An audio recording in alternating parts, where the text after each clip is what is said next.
वायुयान कोई हवाई जहाज भी उड़े तो उसके अंदर भी शक्ति चाहिए और वो कुछ घंटे उड़ के फिर उसको उतरना पड़ता है।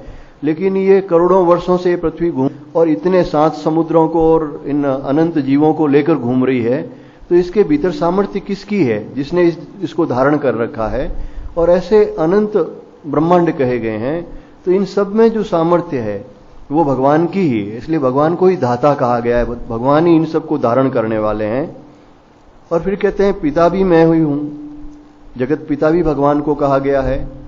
प्रकृति को माता और पिता भगवान को कहा गया है कि भगवान ही इसमें बीज रूप में जीवों को स्थापित करते हैं। और वैसे माता और पिता भगवान ने आगे बताया माता भी मैं ही हूं, कि जो भगवान कहते हैं या भगवती कहते हैं ये दो नहीं एक ही है। एक रूप दो तनु धरे नितरस पारावार, जो राधा जी और कृष्ण के बारे में कहा जाता है कि ये दोनों एक ही स्वरूप है जिन्होंने 2 शरीर धारण किए हैं। तो प्रकृति और पुरुष के रूप में भगवान कह रहे हैं सब कुछ मैं ही हूं, माता भी मैं ही हूं, पिता भी मैं ही हूं। और इस जगत पिता ब्रह्मा जी को माना जाए तो ब्रह्मा जी के आदि कारण भगवान विष्णु जिनकी नाभि से निकले हैं, तो उस दृष्टि से भी कहते हैं मैं ही हूं। पितामह भी, पितामह यानी दादा, तो जगत पिता के भी पिता वही हैं। जैसे भगवान शिव को विवाह के समय पूछते हैं तो वो कहते हैं मेरे पिता ब्रह्मा जी, दादाजी विष्णु जी, फिर विष्णु के पिता तो कहते हैं मैं ही हूं। और इससे आगे वाली कुछ मत पूछना, क्योंकि अंततः सबका आदि मूल भगवान शिव कहते हैं मैं ही हूं। इस सब का अर्थ यही है कि अंततः एक ही सत्ता है, एक ही शक्ति है। और जहां पर जाकर हमारी बुद्धि रुकती है, जैसे इस संसार में हम कह सकते हैं कि इसके पिता ये हैं, उसके पिता वो हैं, फिर दादा परदादा, आगे आगे चलते जाओ, लेकिन अंततः आप कहां जाओगे। मान लो किसी का गोत्र अगर कोई वशिष्ठ गोत्र है या कश्यप गोत्र है, वहां तक जाओगे, फिर कहेंगे भाई कश्यप ऋषि, तो फिर कश्यप ऋषि किसकी संतान थे कि ब्रह्मा जी की संतान थे। ब्रह्मा जी किसके, विष्णु भगवान या भगवान शिव, या अंततः एक ही ब्रह्म पे जाके आपको रुकना पड़ता है। और वो ही अनादि है, अविनाशी है, अनंत है। तो भगवान ही कहते हैं मैं ही पिता हूं, मैं ही माता हूं, मैं ही पितामह हूं। और जानने योग्य वेद्यम, संसार में अगर जानने योग्य कुछ है तो वो ब्रह्म तत्व ही है, ईश्वर ही है। सब में एक ब्रह्म ही विराजमान है, यही जानने योग्य ज्ञान है। और पवित्र ओंकार में हूं, इस सृष्टि के आदि में जिसे अनाहत नाद कहा गया है, जो परम पवित्र मंत्र कहा गया है, उसी से वैदिक मंत्र और उसी के द्वारा अन्य वर्णमाला और अन्य मंत्र निकले हैं, वह पवित्र ओंकार भगवान कहते हैं मैं ही हूं। और ऋग्वेद, सामवेद और यजुर्वेद भी मैं ही हूं, ये तीनों वेद भी मैं ही हूं। अब हमारे यहां वैसे 4 वेद माने गए हैं, ऋग्वेद, यजुर्वेद, सामवेद और अथर्ववेद भी एक नाम आता है। लेकिन पुराणों में ऐसा भी आता है कि जो सृष्टि के आदि में, सतयुग में जब सबसे पहले भगवान से सृष्टि हुई, जब ऋषि लोग जंगल में ही रहते थे, ये नगर आदि नहीं थे, प्रकृति के भरोसे थे, तो उस समय कहते हैं कि एक ही वर्ण था। उस समय ब्राह्मण, क्षत्रिय, शूद्र, वैश्य का भी जब तक भेद नहीं हुआ था, कहते हैं सभी ब्राह्मण थे। यानी संसार के अंदर जो परमात्मा से ही उत्पन्न हुए थे और इतने शुद्ध स्वरूप थे वो लोग कि केवल जंगल में रहते, प्रकृति के ऊपर ही निर्भर थे, फल आदि ग्रहण करते, नदियों का जल पीते, और केवल एक ओंकार ही मंत्र था। उस समय दूसरा कोई मंत्र था ही नहीं। कहते हैं जब सृष्टि की उत्पत्ति हुई तो सभी लोग उस ओंकार को जपते थे और इस ब्रह्म का ध्यान करते थे। यानी सभी एक तरह से ब्राह्मण ही थे, ब्रह्म का ध्यान करने वाले, ब्रह्म को जानने वाले थे। फिर जैसे जैसे कामनाओं की वृद्धि हुई, रजोगुण की वृद्धि हुई, वैसे वैसे ये फिर खेतीबाड़ी, नगर आदि ये बसने लगे, फिर अनेक प्रकार के यज्ञ होने लगे। और तभी कहते हैं उन ऋषियों के मन में ये अन्य वेद प्रकट हुए, ऋग्वेद, यजुर्वेद, सामवेद। अथर्ववेद की उत्पत्ति इसलिए कई जगह द्वापर के बाद में बताते हैं, क्योंकि भगवान ने भगवत गीता में सब जगह 3 वेदों की बात कही है, ऋग्वेद, यजुर्वेद, सामवेद। इसका मतलब अथर्ववेद के मंत्र हैं। और वैसे भी अथर्ववेद के मंत्रों में आप देखेंगे लौकिक विद्या अधिक है, लौकिक उन्नति के मंत्र ज्यादा हैं। हालांकि उनमें पंचदेवी अथर्वशीर्ष भी है, यानी 5 देवताओं के अथर्वशीर्ष भी हैं, ब्रह्म विद्या है उसमें, लेकिन लौकिक विद्याएं भी उसमें बहुत अधिक है। तो अथर्ववेद की उत्पत्ति बाद में बताई गई है। और इन तीनों के मूल में ओमकार है। ये हमारे सनातन धर्म का एक विशेष अक्षर है, मंत्र है, क्योंकि जितने भी मंत्र बताए गए हैं उनकी उत्पत्ति ओमकार से बताई गई है।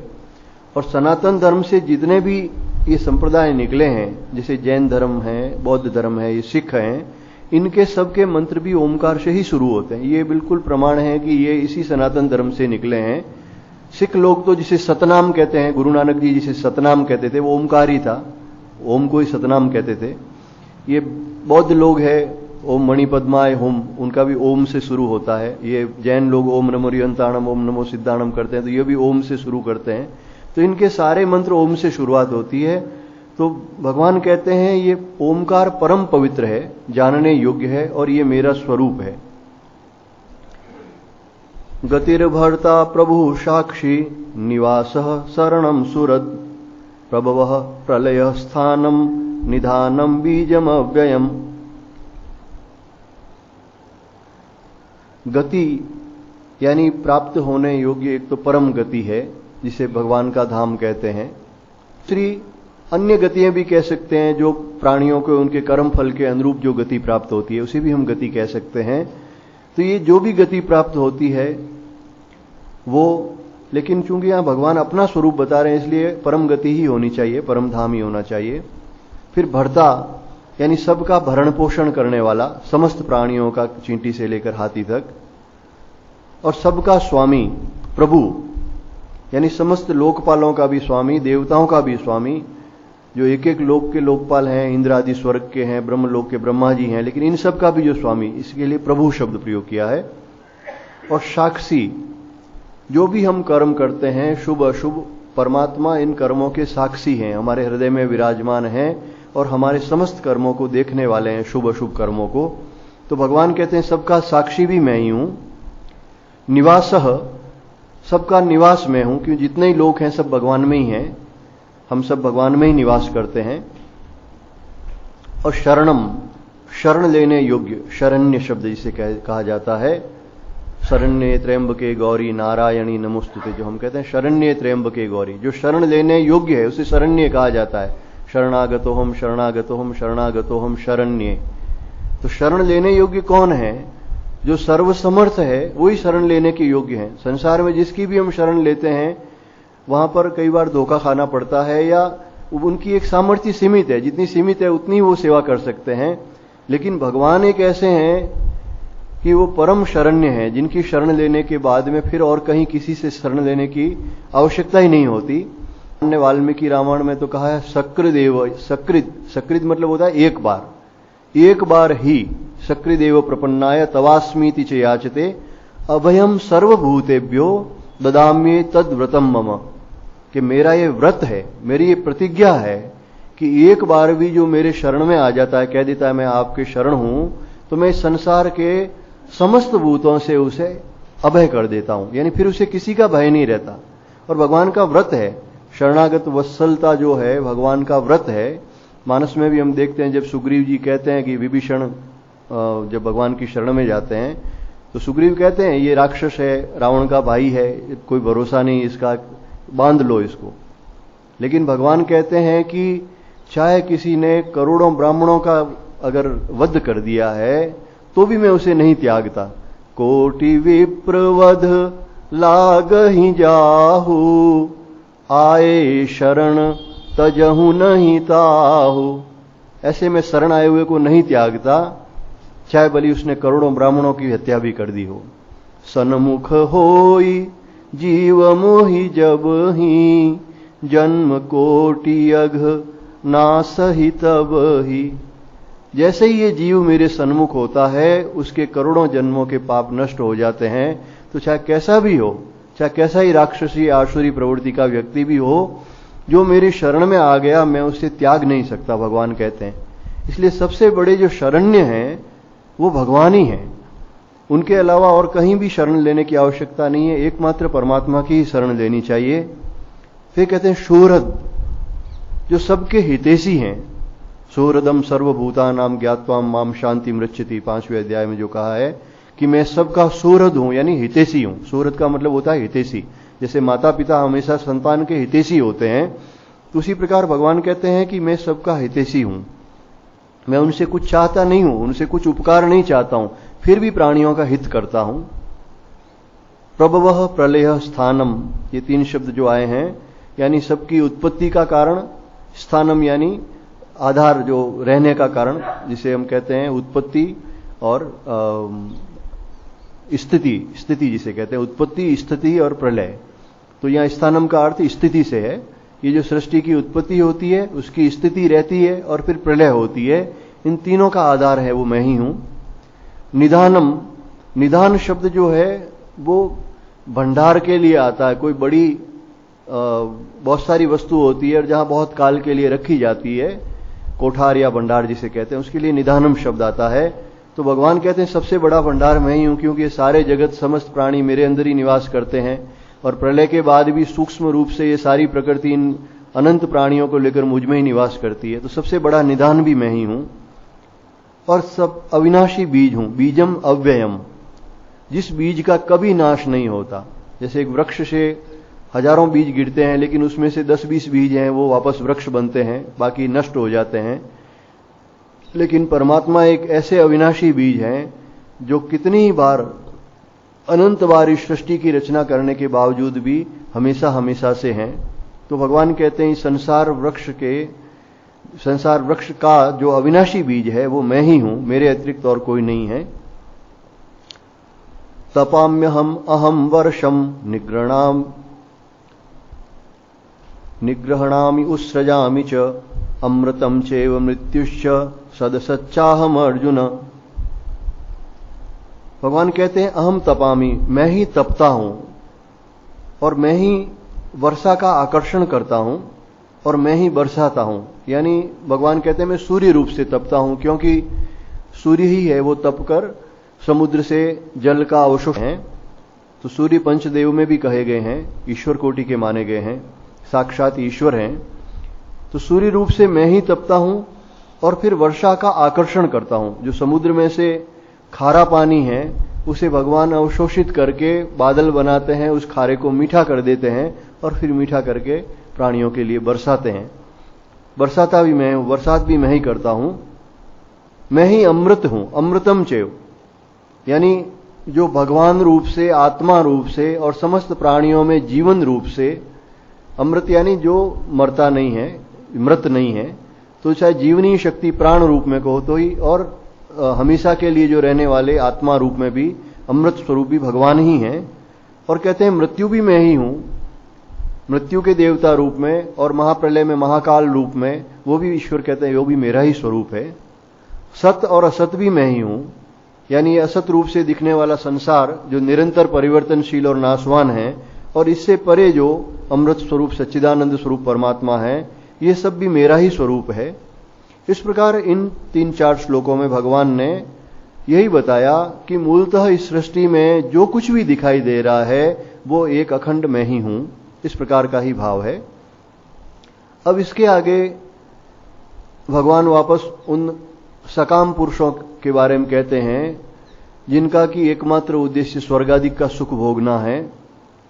त्रैविद्या माम सोमपहा पूत पापा यज्ञेरिष्ट्वा स्वर्गतिम प्रार्थयन्ते ते पुण्यमासाद्य सुरेंद्रलोक मस्नन्ति दिव्यान् दिवि देव भोगान्।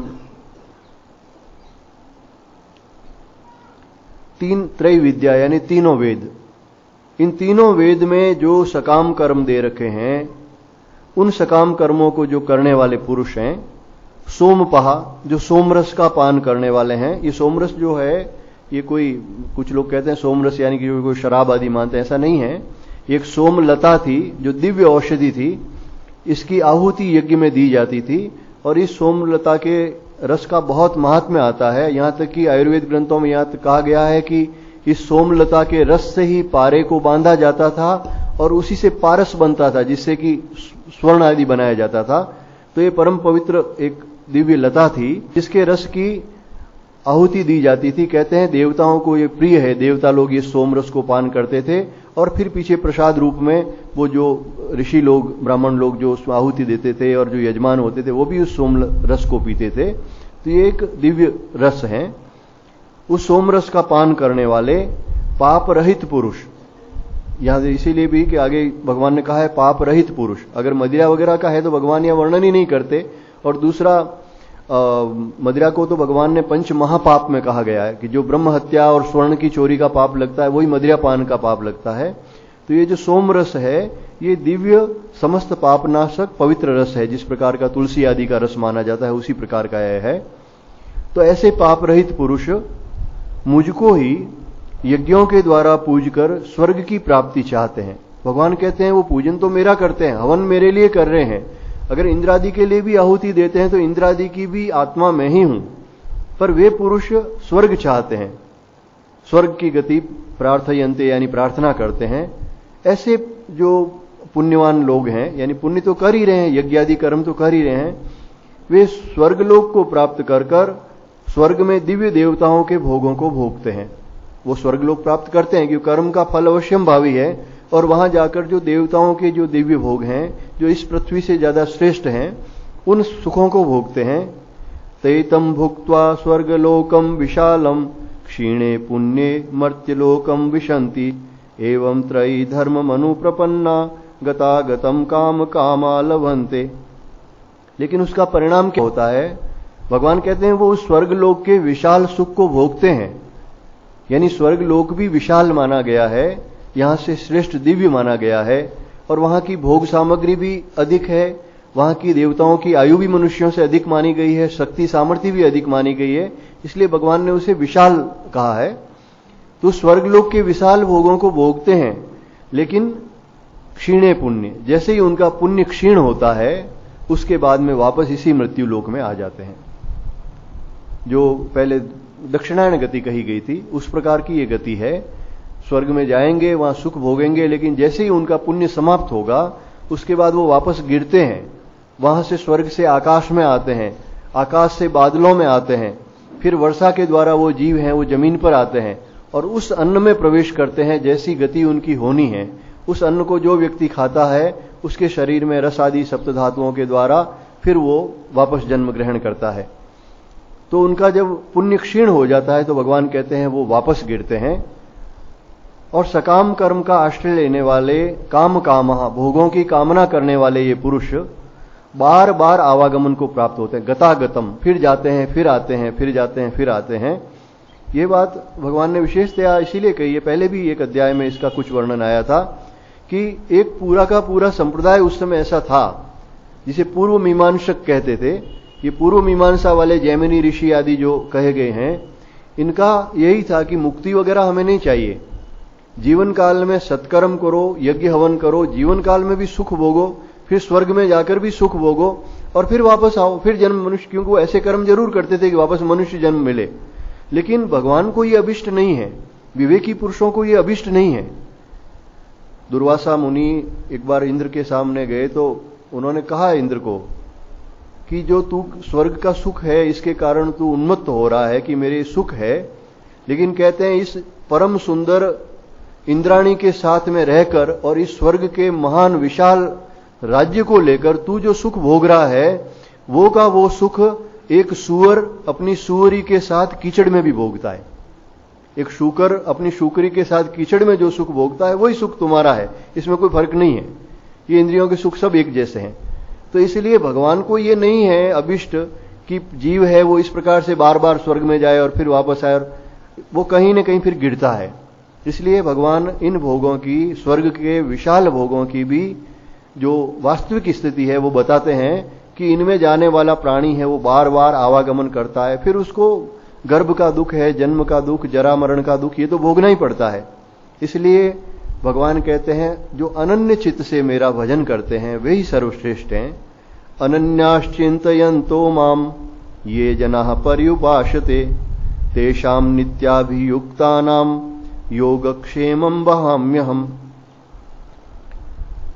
जो अनन्य प्रेमी है, अनन्याश्चिंतयन्तो यानी परमात्मा के अलावा, ईश्वर के अलावा जो और किसी का चिंतन नहीं करते, ऐसे परम प्रेमी भक्त मुझको निरंतर चिंतन करते हुए चिंतयन्तः और निष्काम भाव से भजते हैं, उनमें कोई जिसकी संसारिक कामना या स्वर्ग आदि की कामना नहीं है, और जो प्रेम पूर्वक केवल भगवान का भजन करना चाहिए इस बुद्धि से भगवान का भजन करते हैं, ऐसे नित्य निरंतर जो मुझसे ही युक्त पुरुष हैं, यानी मेरे साथ जो एक हो गए हैं, ऐसे पुरुषों का योगक्षेम मैं स्वयं प्राप्त करा देता हूं। भगवान कहते हैं उन्हें चिंता करने की आवश्यकता नहीं है। उनको जो योग का मतलब होता है जो पास में नई वस्तु है और वो प्राप्त हो जाए आपको, यानी उनके लिए जो आवश्यक वस्तु है उसकी पूर्ति मैं स्वयं कर देता हूं, और जो उनके पास में वस्तु है उनकी रक्षा भी मैं ही करता हूं। लेकिन जो भगवान के ऊपर निर्भर हैं तो उस भक्त का कल्याण किसमें है, भगवान उसे वही वस्तु देते हैं। और अगर वो कल्याणकारक नहीं है, उनके भजन में बाधक है, उनकी आगे की सदगति में बाधक है, तो भगवान उस वस्तु को छीन भी लेते हैं। तो ये जरूरी नहीं है कि आपकी अभिष्ट वस्तु ही मिले, लेकिन यहां जिस भक्त की बात कही गई है, प्रेमी भक्त की बात कही गई है, वो तो कोई इच्छा करता ही नहीं है, वो तो भगवान के ऊपर ही निर्भर है। इसलिए भगवान कहते हैं कि उसका योगक्षेम है वो मैं ही वहन करता हूं, मैं ही उसकी पूर्ति करा देता हूं। जैसे प्रहलाद जी हैं, मीरा जी हैं, हम देखते हैं इनकी कोई भी समस्या होती थी भगवान उसका समाधान करते थे।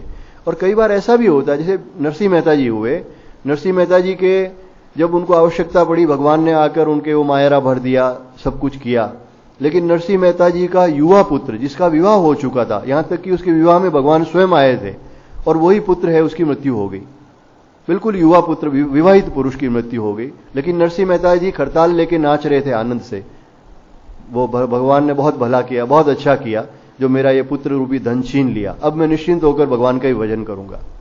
तो इस प्रकार के जो भक्त हैं, भगवान कहते हैं उनका योगक्षेम मैं स्वयं वहन करता हूं, उनको किसी प्रकार की चिंता करने की आवश्यकता नहीं होती है। और शास्त्रों में ऐसी बहुत बातें आती है कि जो समस्त इच्छाओं का त्याग कर देता है उसकी आवश्यकताओं की पूर्ति है वो अपने आप होती है, ऐसी ईश्वर की व्यवस्था है। ठाकुर इसलिए कहते थे भगवान श्री रामकृष्ण देव कि बिल्ली के बच्चे की तरह रहो।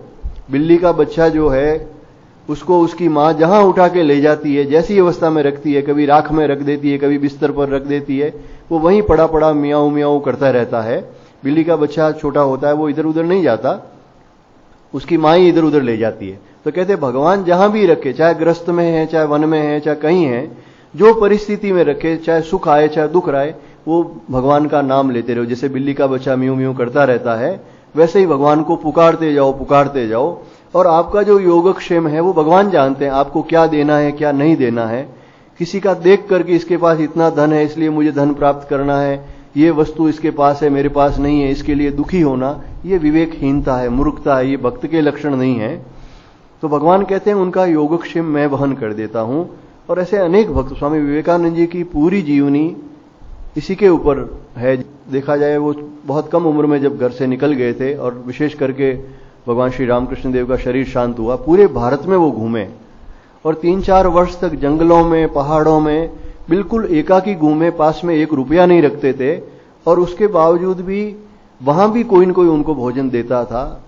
और दूसरी बात यह कि विवेकानंद जी ने अजगरी वृत्ति अपना रखी थी, जो भगवान श्री रामकृष्ण देव भी कहते थे, हमारे शास्त्रों में भी है कि साधु के लिए अजगरी वृत्ति सबसे श्रेष्ठ कही जाती है, कि मतलब बिना कुछ मांगे जो उसे मिल जाए वो भगवान की इच्छा मानकर उसे ग्रहण कर ले आहार के रूप में। उसके बाद मधुकरी वृत्ति है, जैसे भिक्षा मांगने के लिए जाते हैं, 4 घर से भिक्षा लाए, वो भी अमृत अन्न कहा गया, साधु के लिए वो भी वृत्ति है। लेकिन ठाकुर इस अजगरी वृत्ति को श्रेष्ठ कहते थे, यानी बिल्कुल ईश्वर के ऊपर निर्भर रहना। कई बार ये भी होता कि 1 दिन भोजन नहीं मिला, सुबह मिला, शाम को नहीं मिला, लेकिन हर जगह भगवान जैसे उनकी रक्षा करते, ये उन्हें मालूम होता था। वृंदावन के वन में, गिरिराज के आसपास वो निश्चय करके बैठे थे कि अगर श्री जी, राधा जी मेरे को भोजन करवाएंगी तो मैं करूंगा, नहीं तो नहीं करूंगा। तो वहां भी उनके भोजन की व्यवस्था हुई। यहां तक कि जब विदेश में गए, वहां उनके पैसे समाप्त हो गए। अमेरिका में इतनी सर्दी थी, पास में पूरे वस्त्र नहीं, तो भी उन्होंने अपने जो गुरु भाइयों को पत्र लिखे, उसमें उन्होंने यही बात कही कि जिन भगवान ने जंगल में, पर्वतों में, भारत में मेरी रक्षा की है, वो क्या भगवान यहां नहीं है? वो यहां भी है। इसलिए मैं निश्चिंत हूं कि चाहे भली मेरा पैसा समाप्त हो गया, चाहे कुछ भी हो, लेकिन वे तो मेरे ऊपर दृष्टि रखे हुए हैं, और उनकी कृपा से मैं अपना कार्य है, मां का कार्य है, वो मैं करता जाऊंगा। और वहां ऐसे कई दृष्टांत हुए कि ईसाई भाइयों ने उनको मारने के लिए जैसे विष दे दिया एक बार कोई कॉफी में, तो भगवान श्री रामकृष्ण परमहंस उनके सामने प्रकट हुए और उनको कहा कि ये मत पीना, ये इसमें विष मिला हुआ है। तो जो भगवान के ऊपर निर्भर हैं, भगवान कहते हैं उनका योगक्षेम मैं स्वयं वहन करता हूं। येप्यन्य देवता भक्ता यजन्ते श्रद्धयान्वितः तेऽपि मामेव कौन्तेय यजन्त्य विधिपूर्वकम्। अब भगवान कहते हैं, अर्जुन, यद्यपि श्रद्धा से युक्त होकर जो सकाम भक्त दूसरे देवताओं को पूजते हैं, जैसे इंद्र, वरुण, कुबेर, चंद्र आदि इनको पूजते हैं, वे भी यथार्थ में मुझको ही पूजते हैं, क्योंकि समस्त देवताओं की आत्मा तो भगवान ही है। समस्त देवताओं में जो फल देने की सामर्थ्य है, वरदान देने की सामर्थ्य है, वो भगवान के ही द्वारा दी गई है। और भगवान कहते हैं मैं सब में हूं, तो फिर देवताओं से अलग थोड़ी है। भगवान कहते हैं वे मुझको ही पूजते हैं, परंतु उनका वह पूजन अविधि पूर्वक है। अब इस अविधि पूर्वक का अर्थ है कि ये अज्ञान पूर्वक भगवान से अलग देवताओं को मान लेते हैं, उन देवताओं में भगवत भाव नहीं रखते हैं। नहीं तो भगवान ने तो ये इसे शारीरिक तप कहा है, द्विज देव द्विज गुरु प्राज्ञ पूजनम 17वें अध्याय में जो आता है कि देवताओं का पूजन, गुरुजनों का पूजन, द्विजों का पूजन, ये एक शारीरिक तप है। लेकिन देवताओं का पूजन जब सकाम भाव से किया जाए कि इनसे मुझे इस वस्तु की प्राप्ति करनी है या स्वर्ग आदि की प्राप्ति करनी है, और उसमें जब भगवत भाव नहीं होता है, ये देवता अलग हैं, केवल मेरी इस इच्छा की पूर्ति करेंगे, इसके लिए ही हम जब उनका पूजन करते हैं, तो इसी को देव भाव कहा गया है। अगर भगवत भाव से, निष्काम भाव से पूजन किया जाए तो ये भगवत प्राप्ति कराने वाला है। किसी की भी, चाहे किसी देवता की, और देवता की नहीं, किसी प्राणी की भी। अगर जो शिव भाव से जीव सेवा, यही तो है। कोई एक दीन दुखी प्राणी है, ये साक्षात ईश्वर का रूप है, इस भाव से अगर उसकी सेवा की जाए तो वो भगवत प्राप्ति कराने वाला है। जैसे अनुसुईया जी आदि सती हुई थी, उन्होंने केवल अपने पति अत्रि की पूजा करते थे, वो उन्हीं को भगवान मानती थी। पति को ईश्वर रूप में मानने वाली भी परमात्मा को प्राप्त कर दी थी। धर्मव्याध आदि उन्होंने माता पिता को ईश्वर माना, तो उससे भी वो परमात्मा प्राप्ति हो गई।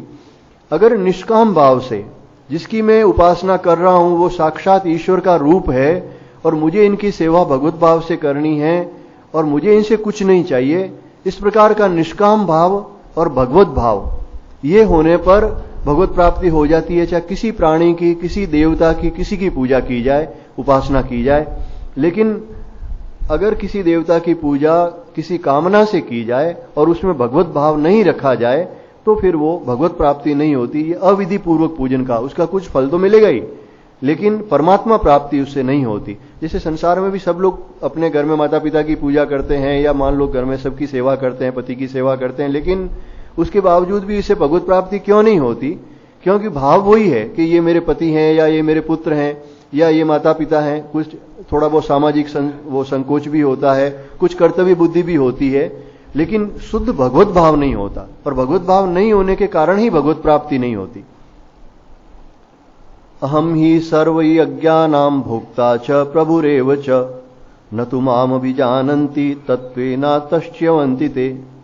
यही भगवान अब आगे कह रहे हैं कि अविधि पूर्वक क्यों है कि समस्त यज्ञों का भोक्ता, यानी उन्हें ग्रहण करने वाला, यज्ञ में जैसे आहुति दे रहे हैं तो उसे ग्रहण करने वाला भी मैं ही हूं, और इनका फल देने वाला, सबका स्वामी भी मैं ही हूं, इन देवताओं का स्वामी भी मैं ही हूं। परंतु वे मुझ परमेश्वर को तत्व से नहीं जानते। तत्व से जानना, जो अभी थोड़े समय पहले मैंने बताया कि एकमात्र परमात्मा ही सबकी आत्मा है। जो सच्चिदानंद परमात्मा है वही समस्त देवताओं की भी आत्मा है, प्राणियों की भी आत्मा है। तो यही भगवान को तत्व से जानना हुआ कि जड़ चेतन समस्त रूप से एक ही परमात्मा विराजमान है। तो कहते हैं भगवान की जो मुझ परमेश्वर को तत्व से नहीं जानते, इसी से वे गिरते हैं, च्यवंती। स्वर्ग लोक से जो वापस मृत्यु लोक में आते हैं, इसका कारण यही है कि वहां मेरे अंदर परमात्म भाव नहीं है, केवल सुख भोग की इच्छा है। अगर परमात्म भाव से वो जो आहुति आदि देते हैं, यज्ञ हवन करते हैं, देव पूजन करते हैं, तो इस विराट की पूजा ही है जो भगवान ने पहले वर्णन किया, विश्वतो मुखम, सब तरफ मैं ही हूं। तो उस विराट की पूजा है, और विराट की पूजा है वो परमात्मा की पूजा है। इससे फिर वो गिरते नहीं हैं, उस परम गति को, परम धाम को प्राप्त कर लेते हैं। लेकिन जब भगवत भाव नहीं होता है तो वो गिरते हैं, और जैसा उसका भाव होता है उसी के अनुरूप उन्हें धाम मिलता है, वैसी ही उनकी गति होती है। यान्ति देवव्रता देवान् पितृन्यानि पितृव्रता भूतानि यान्ति भूतेज्या यान्ति मद्याजिनोऽपि माम्। देवताओं का पूजन करने वाले देवताओं को प्राप्त होते हैं, पितरों का पूजन करने वाले पितरों को प्राप्त होते हैं, और भूत प्रेतों का पूजन करने वाले उन भूत प्रेतों को प्राप्त होते हैं। पर मेरा पूजन करने वाला भक्त मुझको ही प्राप्त होता है, उसका पुनर्जन्म नहीं होता। अब भगवान ये इसीलिए एक तो बात कह रहे हैं कि जब पूजन करने से मेरी प्राप्ति हो सकती है, अविनाशी धाम की प्राप्त हो सकती है, अनंत फल की प्राप्ति हो सकती है, तो समान रूप से परिश्रम है। भगवान का पूजन करो या किसी देवता का या भूत प्रेत का पूजन करो या पितरों का पूजन करो, सब जगह कुछ न कुछ परिश्रम तो करना ही पड़ेगा, लेकिन भगवान का पूजन करने से भगवत प्राप्ति होती है। और देवताओं का पूजन, पितरों का पूजन, ये अगर भगवत भाव से किया जाए तो इससे चित्त शुद्धि होकर भगवत प्राप्ति होती है। क्योंकि शास्त्रों में इसका विधान किया गया है। पितरों के लिए जैसे हम श्राद्ध आदि कर्म करते हैं, संवत्सरी का कर्म करते हैं, तो सारा फल विष्णु को समर्पित किया जाता है, भगवान को समर्पित किया जाता है कि ये पितृ लोग हैं, भगवान में ही निवास कर रहे हैं, इस भाव से वो किया जाता है। उनकी भी, पितरों की आत्मा, देवताओं की आत्मा भी भगवान है, इस भाव से किया जाता है, तो उस कारण से परमात्मा प्राप्ति होती है। भूत प्रेतों का यजन तो क्या है कि तामसिक कहा गया है, इसलिए उसको स्वरूप से ही त्याग करने को कहा गया है। हालांकि भूत प्रेतों के लिए भी उनकी सेवार्थ कई महात्माओं ने कर्म किए हैं। जैसे कई भूत प्रेत दूती में होते थे, कभी कोई साधु संतों के सामने वो प्रकट हुए, हनुमान प्रसाद जी पोदार के जीवन में आता है, ऐसे कई संतों के जीवन में आती है, विजय कृष्ण गोस्वामी के जीवन में वगैरह, कोई प्रेत आदि उनके सामने प्रकट हुए कि महाराज हम बहुत कष्ट देख रहे हैं, हमारा उद्धार कीजिए। तो उन्होंने उनके लिए गया जी में मान लो श्राद्ध कर दिया या उनके लिए एक विशिष्ट कर्म करवा दिया जिससे वो प्रेत गति से मुक्त हो गए। तो इसमें तो उनको दोष नहीं लगा, वो सेवार्थ कर्म था। क्योंकि किसी की भी सेवा करना है, किसी का कष्ट का निवारण करना है भगवत भाव से, उसमें दोष नहीं लगता है। लेकिन भूत प्रेतों की उपासना जो कोई सिद्धि प्राप्त करने के लिए, कोई शक्ति प्राप्त करने के लिए करते हैं, तो उसके कारण उनकी दुर्गति होती है, वो अंततः उस भूतों के लोक में प्रेत गति में ही जाते हैं। इसका एक और कारण भी है कि जिसका भी पूजन किया जाता है उसका चिंतन होता है। जैसे किसी के इष्ट देव भगवान शिव जी है, नित्य भगवान शिव का पूजन करते हैं, तो शिव जी का चिंतन होगा, अंतिम समय में ही भगवान शिव का चिंतन आएगा, इसलिए उसकी मुक्ति हो जाएगी, परमात्मा प्राप्ति हो जाएगी। लेकिन वो का वो जिस भूत की रोज पूजा कर रहे हैं, अंतिम समय तक भी उस भूत की पूजा के कारण भूत का ही चिंतन होगा, इसलिए वो भूत गति में, प्रेत गति में चला जाएगा। वैसे ही ये जो देवता हैं, इंद्र वरुण आदि या जो अनेक ग्रह आदि नक्षत्र आदि हैं, उनका भी अगर पूजन किया जाए, या कुबेर का पूजन जैसे धन के लिए किया जाए, जीवन भर बस मुझे धन मिलता रहे इसलिए वो नित्य कुबेर का पूजन करता जाता है, तो अंतिम में कुबेर का ही चिंतन आएगा और वो कुबेर के लोक में जा सकता है। लेकिन वापस उसे इस जन्म को ग्रहण करना पड़ेगा, पृथ्वी लोक में आना पड़ेगा। इसलिए भगवान कहते हैं कि मुझको प्राप्त करने वाले मुझे ही प्राप्त होते हैं, और उसके बाद में वो, मतलब मेरा पूजन करने वाले मुझे ही प्राप्त होते हैं और उनका पुनर्जन्म नहीं होता। इसलिए ये जो भूत प्रेतों का पूजन है वो तो पूरी तरह से त्यागना चाहिए, क्योंकि ये स्वरूप से ही तामसिक उपासना कही गई है। और देवताओं या पितरों का पूजन है, ये कर्तव्य रूप से करना चाहिए, शास्त्रों में ये कर्तव्य कहा गया है। क्योंकि जो पितृलोक में चले गए हैं उनकी आशा रहती है कि श्राद्ध आदि कर्म किया जाए, जिससे उनको अन्न और जो जल आदि मिलता है वो आशीर्वाद देते हैं। किसी भी प्राणी का, मैंने कहा नहीं कि संसार में कोई भी प्राणी है जो दीन दुखी है और हम उसकी सहायता करते हैं तो उससे उनका आशीर्वाद ही मिलता है, परमात्मा प्राप्ति में वो सहायक है। लेकिन हमारा भाव यही रहना चाहिए कि इस प्राणी के अंदर साक्षात ईश्वर विराजमान है, इसलिए इस प्राणी की सेवा है वो ईश्वर की सेवा है। ईश्वरीय भाव से जो सेवा की जाती है वो भगवत प्राप्ति कराने वाली है। अब भगवान एक और बात कहते हैं कि जो ये देवताओं की पूजा होती है उसमें विधि विधान जितना अधिक होता है उतनी मेरी पूजा में विधि विधान की आवश्यकता नहीं है। मैं तो केवल भावग्राही हूं, केवल प्रेम से जो मुझे वस्तु दी जाती है मैं तो उसे ही ग्रहण करता हूं। पत्रम पुष्पम फलम तोयम यो मे भक्त्या प्रयच्छति तदहम भक्त्युपरित मस्नामी प्रयतात्मनः। जो कोई भी भक्त मेरे लिए प्रेम से, भक्ति पूर्वक, अब इसमें शब्द जो भक्त्या शब्द प्रयोग किया है, पत्र, कोई पत्ता भी, जैसे लोग तुलसी पत्र चढ़ाते हैं, विष्णु भगवान को कहते हैं तुलसी पत्र अति प्रिय है, भगवान शंकर को बेल पत्र अति प्रिय है, कहीं जगह आंवले के पत्ते, ये समी के पत्र, ये भी बताए गए हैं पूजा में। तो केवल तुलसी पत्र में अब क्या खर्चा लगता है आपके, या क्या उसमें तकलीफ होती है, या बेल पत्र चढ़ाने में, तो जो भी उपलब्ध है। और वो नहीं तो, अगर नहीं है तो भगवान कहते हैं पुत्र पत्रम पुष्पम फलम, अगर कोई ऋतु फल है फल चढ़ा दो, जलम तोयम से, और कुछ नहीं है तो जल तो सबके पास में होता ही है पीने के लिए। भगवान सूर्य को एक लोटा जल चढ़ा देते हैं, भगवान शंकर जी के ऊपर एक लोटा जल चढ़ा, वो उसी से प्रसन्न है, क्योंकि उन्हें किसी वस्तु की आवश्यकता नहीं है, न उन्हें कोई फल की आवश्यकता है, न जल की आवश्यकता है। उन्हें तो केवल भक्ति पूर्वक जो अर्पण किया जाता है वो उन्हें ग्रहण करते हैं। और वस्तु सात्विक होनी चाहिए, ये निश्चित बात है। भगवान को जो भी वस्तु और समर्पित करो वो पवित्र होनी चाहिए, सात्विक होनी चाहिए। उस शुद्ध बुद्धि प्रयतात्मनः, यानी जो निष्काम प्रेमी है, जिसकी बुद्धि शुद्ध है, कोई कामना नहीं है, ऐसे भक्त का प्रेम पूर्वक अर्पण किया हुआ वह पत्र पुष्प आदि मैं सगुण रूप से प्रकट होकर भी खाता हूं। भगवान ने स्पष्ट रूप से अश्नामी शब्द प्रयोग किया। अश्नामी यानी खाना। अगर परम प्रेम पूर्वक अगर भगवान को समर्पित किया जाए तो कहते हैं भगवान प्रकट होकर उसको खाते हैं। ये जो कर्माबाई का खींच आदि की जो घटनाएं आती है, और ऐसे कितने ही भक्त हुए हैं, अभी भी ऐसे कितने ही भक्त हैं वृंदावन आदि में, हमने खुद ने देखे हैं कई माताओं को वगैरह जो कहते हैं कि इनसे भोग ग्रहण करते हैं। तो ये जो परम प्रेम से जो भगवान को सात्विक वस्तु समर्पित करते हैं, तो वो भगवान कहते हैं कि मैं उसे ग्रहण करता हूं। अब सबरी के बेर में क्या था, वो तो बेर ही थे, लेकिन उनका प्रेम था, उसी के कारण ग्रहण किया। सुदामा के जो कच्चे चावल तंदुल, और ये विदुर जी के घर में छिलके केले के, तो ये सारे के सारे यही बताते हैं।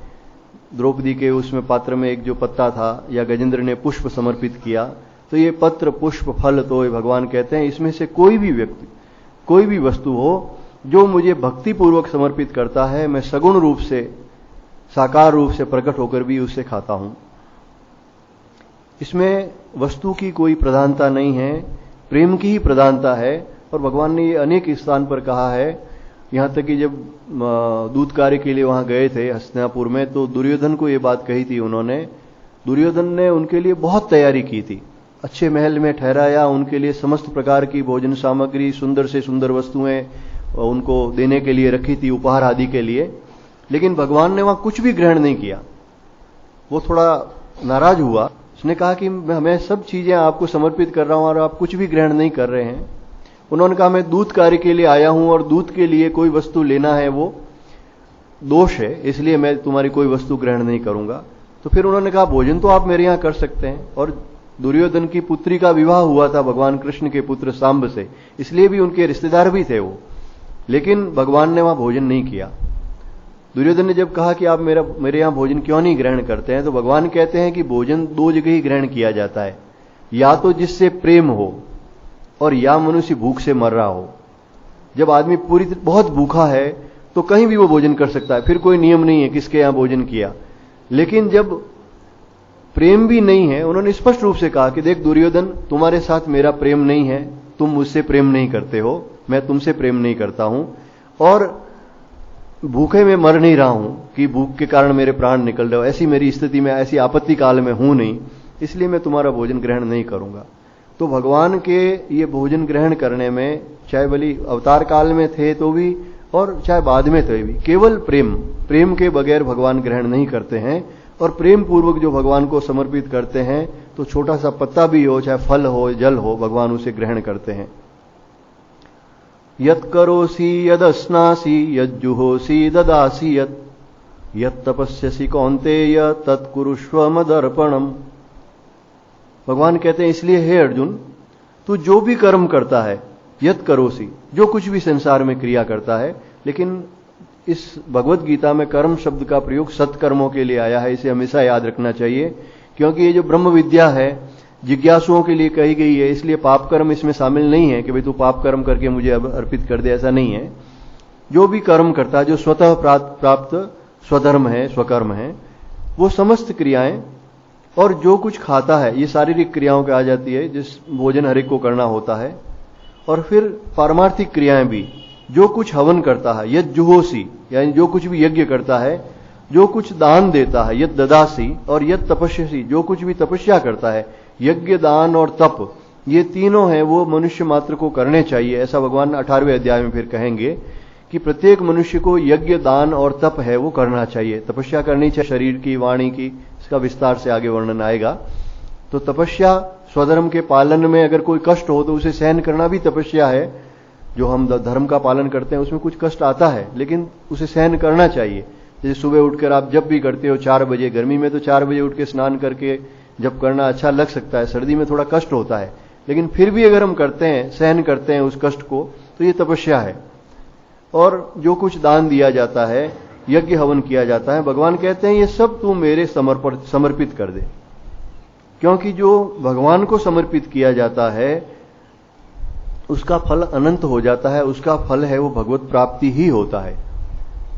दूसरों को, देवताओं को जो समर्पित किया जाता है उससे प्राप्त होने वाला फल है वो अल्प होता है, तुच्छ होता है, नाशवान होता है। लेकिन इसका फल जो भगवान को समर्पित किया जाता है तो वो फल है वो अक्षय हो जाता है और वो परमात्मा प्राप्ति कराने वाला होता है। इसलिए भगवान कहते हैं कि समस्त क्रियाओं को, चाहे शारीरिक क्रियाएं हैं चाहे ये पारमार्थिक क्रियाएं हैं, समस्त क्रियाओं का फल तो मुझे ही अर्पण कर दे। और इससे क्या होगा, इसका फल कहते हैं शुभाशुभ फलेरेवं मोक्ष से कर्म बंधने संन्यास योग युक्तात्मा विमुक्तो मामुपेष्यसि। इस प्रकार समस्त कर्म भगवान के समर्पित करने से तू संन्यास योग युक्तात्मा हो जाएगा। जिस प्रकार से एक सन्यासी का चित्त हमेशा योग युक्त रहता है, परमात्मा के साथ एक होकर रहता है, इस प्रकार से तू इस कर्मयोग के द्वारा, इस भक्ति योग के द्वारा भी तू संन्यास योग युक्तात्मा हो जाएगा। क्योंकि भगवान कह रहे हैं समस्त क्रियाओं को मुझे कर। जब सारे के सारे कर्म भगवान को समर्पित हो जाते हैं तो हमारा चित्त है वो निरंतर परमात्मा से लगा हुआ रहेगा। तो भगवान कहते हैं तू संन्यास योग युक्तात्मा हो जाएगा।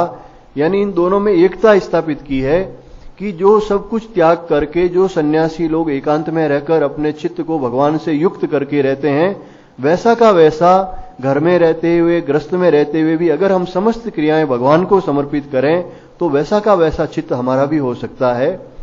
और इससे क्या होगा, शुभ अशुभ फल, यानी जो अच्छे बुरे कर्मों का जो फल है जिसके कारण आगे जन्म मरण का बंधन होता है, उस कर्म बंधन से तू मुक्त हो जाएगा।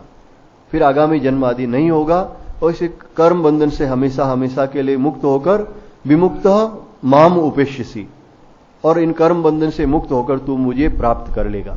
यानी भगवान यहां एकता बता रहे हैं कि इस प्रकार से जब समस्त कर्म समर्पित किए जाते हैं तो मुक्ति होती है। और मुक्ति क्या है, भगवान कहते हैं मेरी प्राप्ति। यानी भगवत प्राप्ति और मुक्ति है वो कोई दो अलग अलग वस्तु नहीं है। कई लोग इससे बड़े घबराते हैं, कई भक्त लोग कहते हैं हमको मुक्ति नहीं चाहिए, लेकिन भगवान तो कहते हैं वो मुक्ति तो अपने आप आ जाती है। क्यों, मुक्ति का मतलब ही यही है कि किसी कर्म फल के कारण जन्म मरण का बंधन नहीं होना। तो जब जन्म मरण का बंधन उनका होगा ही नहीं, समस्त कर्म फल भगवान को समर्पित कर दिए तो उनका जन्म ही नहीं होगा। वो केवल अगर भक्ति, वो भगवान के धाम में है और भक्ति योग का अवलंबन करते हैं तो हो सकता है भगवान जब लीला करने के लिए संसार में आए तो उनके पार्षद आदि के रूप में लोक कल्याण के लिए कभी आ भी सकते हैं, पर वो किसी कर्म के बंधन में होकर प्रारब्धवश इस संसार में जन्म नहीं लेते हैं और वो समस्त कर्म बंधनों से मुक्त होकर भगवान को प्राप्त कर लेते हैं। समोहम सर्वभूतेषु न मे द्वेष्योस्ति न प्रियः ये भजन्ति तुमां भक्त्या मयि तेषु चाप्यहम्। अब भगवान कहते हैं कि ऐसा नहीं है कि मेरे को ये केवल भक्त ही प्रिय है, वैसे तो मुझे सब प्रिय हैं। समोहम सर्वभूतेषु, मैं समस्त प्राणियों में समान रूप से विराजमान हूं और समस्त प्राणी मुझी से उत्पन्न हुए हैं। इसलिए भगवान कहते हैं कि ये सब मुझे प्रिय हैं। न तो कोई मेरा द्वेष्य है, यानी किसी के प्रति मेरा द्वेष भाव नहीं है, कोई अप्रिय नहीं है, और न कोई मेरा प्रिय है, परंतु जो भक्त मुझको प्रेम से भजते हैं वे मुझ में हैं और मैं भी उनमें प्रत्यक्ष प्रकट हूं। अब ये बात भगवान जो कह रहे हैं, पहली जो आधा श्लोक है वो उन सब के लिए है जो ईश्वर का भजन नहीं करते हैं या जो भगवान के परम भक्त नहीं है, आश्रित भक्त नहीं है। भगवान कहते हैं वो भी सब मुझे प्रिय हैं, उसमें द्वेष या प्रियता बुद्धि नहीं है।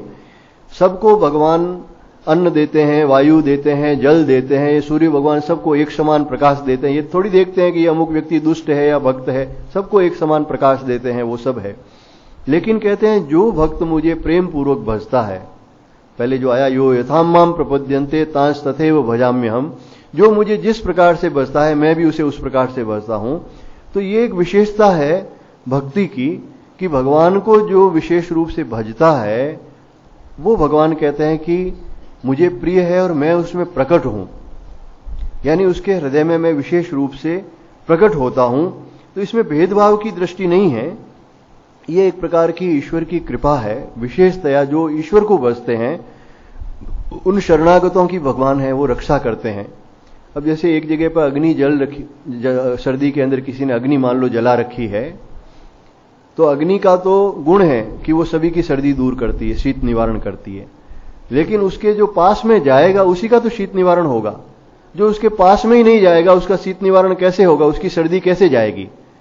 इसलिए भगवान श्री रामकृष्ण देव कहते थे कि भगवान की कृपा रूपी वायु हमेशा बह रही है, लेकिन जो अपनी नाव का पाल तानेगा, यानी वस्त्र अपना जो मन है वो भगवान में लगाएगा, नाव के ऊपर जो वस्त्र लगे हुए होते हैं जिसे पाल कहते हैं, जो पाल को ऊपर तानते हैं उनको वायु लगती है, और वायु लगती है उसकी नाव आगे बढ़ जाती है।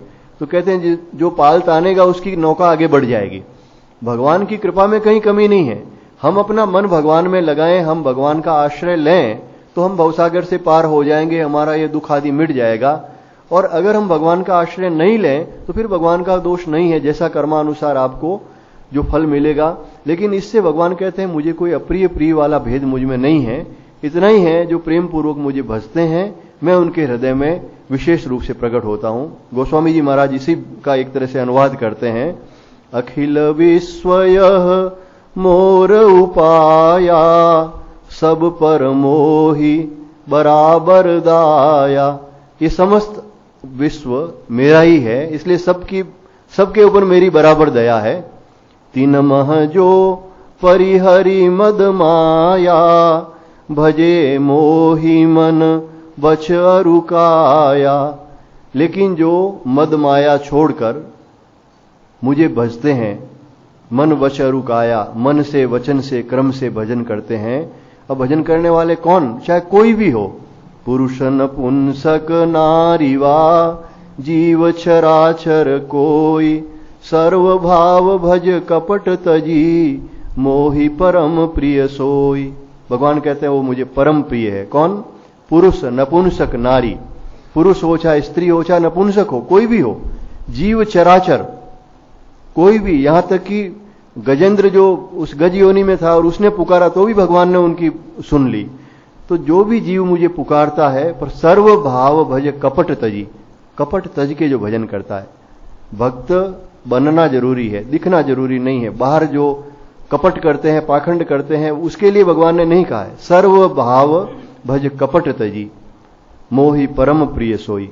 सामान्य प्रिय नहीं, भगवान कहते हैं वो मुझे परम प्रिय है। आज यहीं पर इस कथा को विश्राम देते हैं। गोविंद मेरो है, गोपाल मेरो है, गोविंद मेरो है, गोपाल मेरो है, गोविंद मेरो है, गोपाल मेरो है। श्री बांके बिहारी नंद लाल मेरो है, श्री बांके बिहारी नंद लाल मेरो है। गोविंद मेरो है, गोपाल मेरो है, गोविंद मेरो है, गोपाल मेरो है। श्री बांके बिहारी नंद लाल मेरो है, श्री बांके बिहारी नंद लाल मेरो है। गोविंद मेरो है, गोपाल मेरो है, गोविंद मेरो है, गोपाल मेरो। बोलिए सच्चिदानंद भगवान की जय। श्यावर रामचंद्र भगवान की जय। श्री कृष्ण चंद्र भगवान की जय। श्री राम कृष्ण भगवान की जय। सब संत महात्माओं की जय। नमः पार्वती पतये हर हर हर महादेव। काशी विश्वनाथ की। ओम शांति।